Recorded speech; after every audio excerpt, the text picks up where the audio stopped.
Ahojte, vítajte na mojom kanáli, teším sa na vás a ideme sa dnes pozrieť na taký rýchlejší výklad s týmito karmickými kartami a budeme to robiť podľa horoskopu, čiže začneme, poprosíme, aká karmická lekcia momentálne, čiže začneme baranmi. Barani, aká karmická lekcia momentálne, máme tu vinu.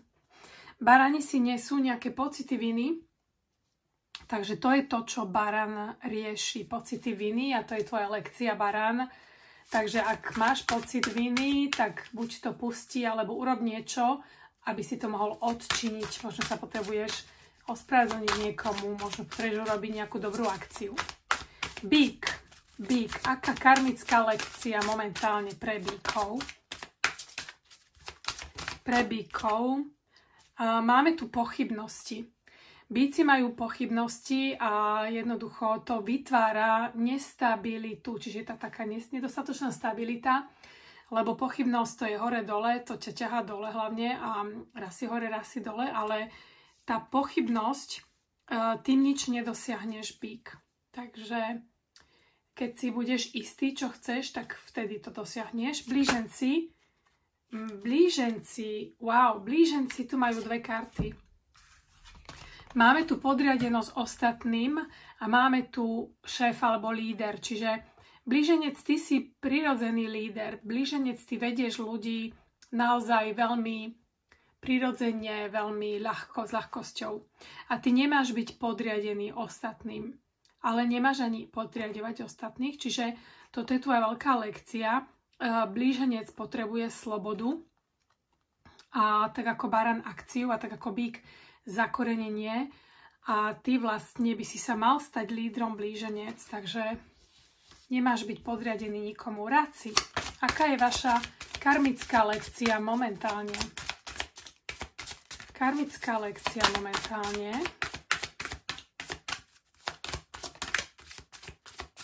Máme tu nejaký boj, toto je z minulého života, máte tu, vy ste boli vojak, čiže rak tu má nejaký boj s niečím a tento, možno sú tu nejaké strachy, čo sa týka vojny, proste ublíženia, jednoducho, hej, a nejaké pamäte, ktoré tu vychádzajú von, nejaký boj s niečím, to je proste, toto je vojak, bojovník, hej, takže vrak, s čím bojuješ, pozri sa na to, pýtam sa, ale zatiaľ mi akoby máš pomáhať ostatným. Takže toto je rak, hej. Možno bojuješ s tým, ako pomôcť, možno ty potrebuješ pomoc a nechceš prijať tú pomoc. A je tu nejaký ten boj, je tu nejaký konflikt, takže skúsa na to pozrieť, môj ráčik. Lev. Levi, aká je vaša karmická lekcia momentálna? Všetko mi padá.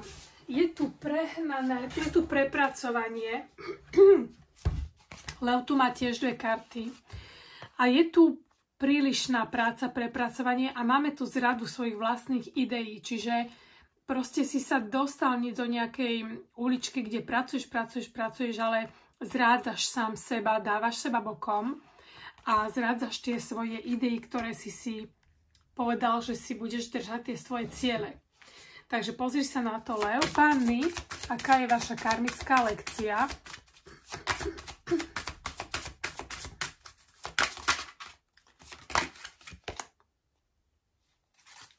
Panna tu má nejaké problémy rodinné.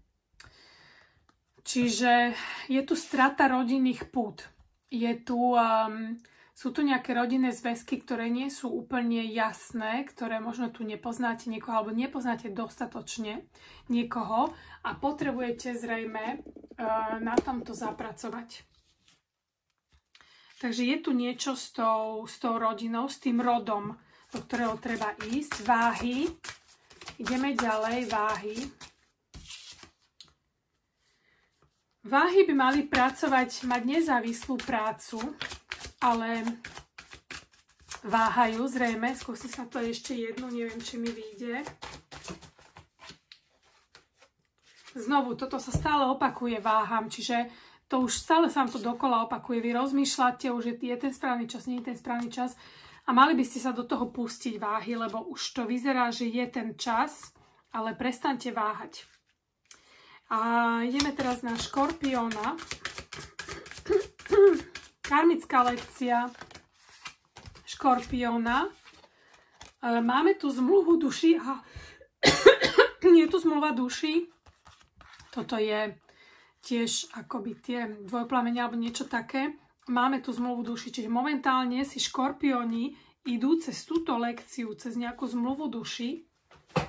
Niekoho stretli alebo si riešia ten dvojplamenný vzťah. A teraz ideme na Strelcov. Karmická lekcia Strelcov. Strelci sú spisovatelia, pozrite, mali by písať. Čiže zrejme je tu nejaký blog alebo niečo iné, alebo vás učia písať, nemusí to byť blog, ale proste učia vás písať. Pozrieme sa, či nám ešte dajú jednu alebo čo. Deti. Pre deti. Takže tak, ideme ďalej. Ideme sa pozrieť teraz na kozorožcov. Aká je momentálne vaša karmická lekcia? Detstvo. Vy riešite detstvo. Kozorožci riešia ťažké detstvo, nejaké vzorce z detstva, ktoré sa tu momentálne vynárajú. Vodnári. Čo riešia vodnári? Vodnár. Vodnár tu má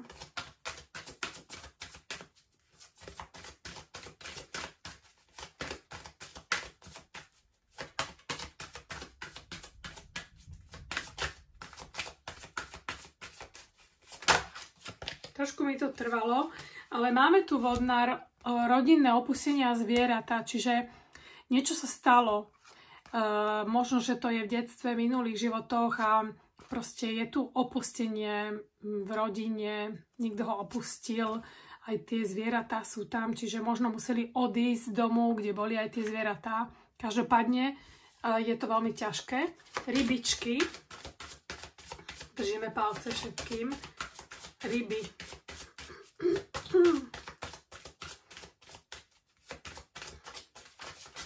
Ryby.